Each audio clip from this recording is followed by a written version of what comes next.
Fly High, Bessie Coleman by Jane Sutcliffe. 2,000 people sat with their faces turned to the sky. High above the airfield, a pilot had just finished carving a crisp figure 8 in the air. Suddenly, the plane seemed to stumble. Twisting and turning, it began to fall from the sky. The crowd watched in horror. Had something happened to the pilot? But the woman in the cockpit of the plane on October 15, 1922, was in perfect control. Only 200 feet above the ground, she straightened out the tumbling aircraft and soared back into the sky. By the time she landed her plane, the crowd was on its feet, roaring with delight. Everyone cheered for Bessie Coleman, the first licensed black pilot in the world.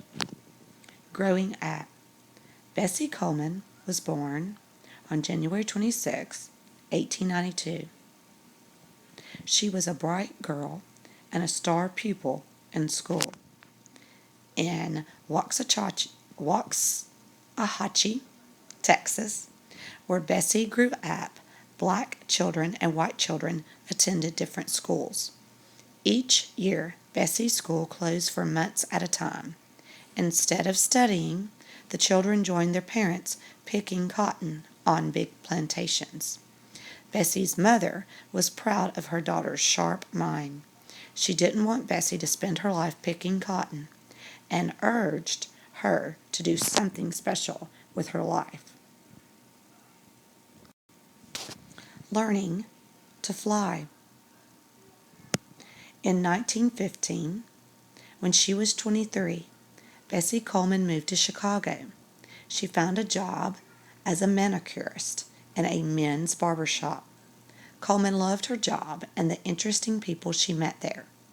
After the United States entered World War I in 1917, soldiers returning from the war often came to the shop. Coleman was fascinated by their stories of daredevil pilots. She read everything she could about airplanes and flying. She later recalled, "All the articles I read finally convinced me I should be up there flying and not just reading about it." Bessie Coleman asked some of Chicago's pilots for lessons. They refused. No one thought an African American woman could learn to fly. In desperation, Coleman asked Robert Abbott for help. Abbott owned Chicago's African American newspaper, the Chicago Defender. He had often promised to help members of the black community with their problems. Abbott told Coleman to forget about learning to fly in the United States.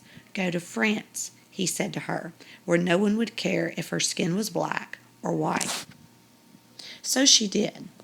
First, Coleman learned to speak French.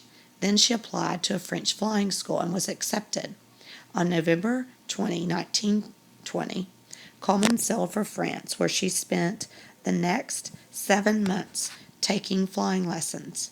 She learned to fly straight and level and to turn and bank the plane.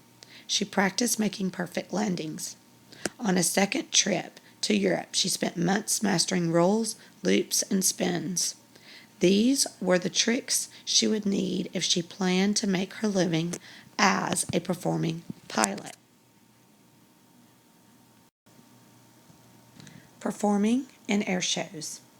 Coleman returned to the United States in the summer of 1922.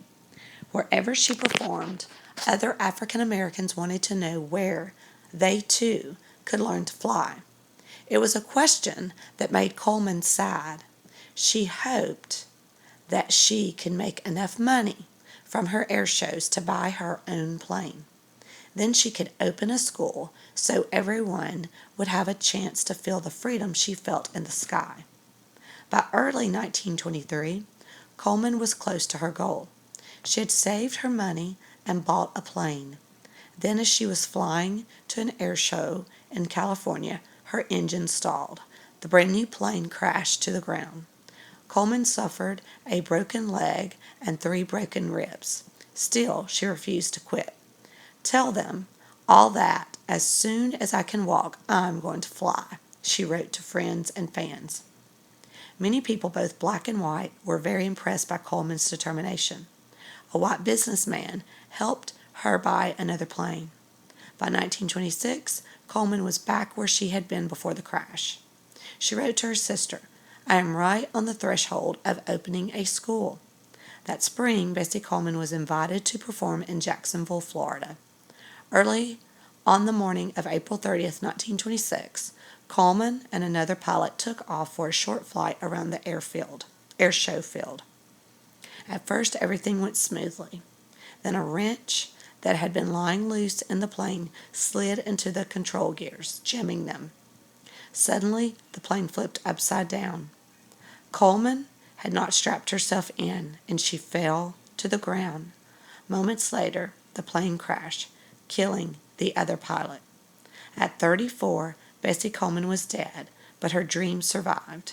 In 1929, 3 years after her death, the Bessie Coleman Aero Clubs were formed. The clubs encouraged and trained African American pilots just as Coleman had hoped to do. In 1931, the club sponsored the first all African American air show. Bessie Coleman would have been proud.